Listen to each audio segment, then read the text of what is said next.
Hello everyone, I'm Eliza and it's now the end of July, so I thought I'd do a reading for the month of August. So this is a little different from my cards of the day. This is just kind of give you an overview of the energy flowing through the month. Is it good for business, romance, travel, that kind of general stuff? So let's just see. I thought it would be a little fun bonus thing to add into my channels. So I'm going to use my non-dominant hand to divide this into a few piles. And then I like to tap to clear the energy. And let's see what we got. First card, we have the Six of Cups, or pleasure. Then we have the card that represents Gemini, the Lovers, which is a trump card. Then we have another trump, the Magus.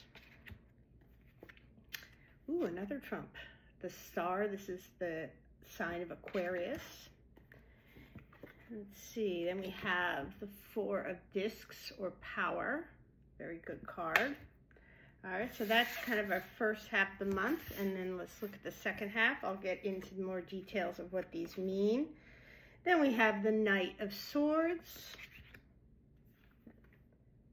the Knight of Cups, interesting repetition here, Satiety, which is the Ten of Cups, satiety or satisfaction. We have the Eight of Cups, which is indolence. And then our last card for the month, is the Tower. So I'm going to study these cards for a moment and then continue the reading. Okay, I've studied the cards, so I think I have some information to share now. So the month is going to start off somewhat light. We've got this card of pleasure, which is fun. It's a stable card. It's not wild and crazy, but we're going to start to feel restless. We're going to want to explore other avenues. And there's a potential of either partnering up with someone or expanding business, something where you're going to be going into new avenues. This is both in the physical sense, finding like-minded people, as well as exploring other concepts. This is the Magus, or also the Magician, tapping into inspiration, brainstorming, kind of thinking out of the box. Here, this is the card of Aquarius. This is really about wanting to share. So we're really kind of going into this sort of open, wanting to go into new directions, and ending with this kind of humanitarian desire to share and spread your knowledge, which then solidifies into a plan. Okay, so this is a very solid direction. So you're going to feel, okay, I know what I want to do by the middle of the month. You know the direction you want to share, and you're going to want to move ahead in terms of your ideas and in terms of bolstering support for your ideas. But there's a caution here. You have not thought out of the box enough. You have not opened yourself up enough. So if you're just looking for something that's going to satisfy you, it is not going to last, which is what this is. This card, you start to see this decay. And then the final card for the month is a very dramatic one, the Tower. So this is about upheaval. This is not necessarily upheaval in your life. Unfortunately, this could be upheaval in the world, right? So this could be related to you personally, but it could also be related to the world as a whole. And this card for me right now feels less about a personal upheaval versus external environments that could create upheaval around you, in your community, in the world that you live in. So that's just a little summary. So once again, we're going to start off somewhat light, stable, fun, not too crazy. We're kind of pondering things. This is where everything's kind of stewing, all right?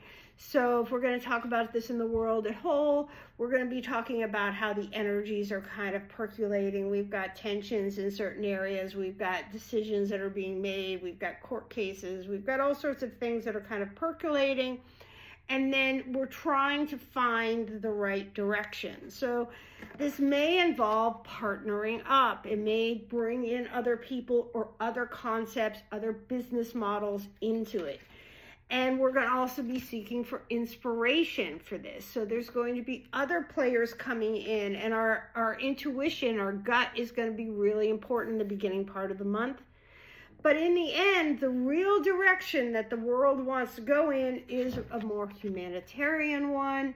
So we're going to really feel those ideas need to kind of latch onto something that's going to be helpful, not just for you personally, but for others. And that's going to give you something to solidify into a concrete form of action, which you are going to move ahead with. You're going to sell those concepts, or those concepts are going to be shared around the world, and people are going to get excited about them. People are going to start to feel good about them and join forces to help this concept. But again, the caution is, have we gone far enough? And so if we are still stuck in the status quo in some form, it will deteriorate and not advance in the way that we want. And if that is the case, then we are going to face a full breakdown of our environment around, a full destructive breakdown. So to avoid that, when we're in our idea phase, we need to be a lot more open. We've got to consider, we've got to be able to let go and allow that destruction to happen in our own thought processes and our own assumptions, so it doesn't have to just happen in the world around us. So that is just a little summary, and we shall see how the month unfolds shortly. So tell me your feedback. Let me know as the month goes by if any of this rings true, and follow my daily for more specific for the day itself. Okay, take care.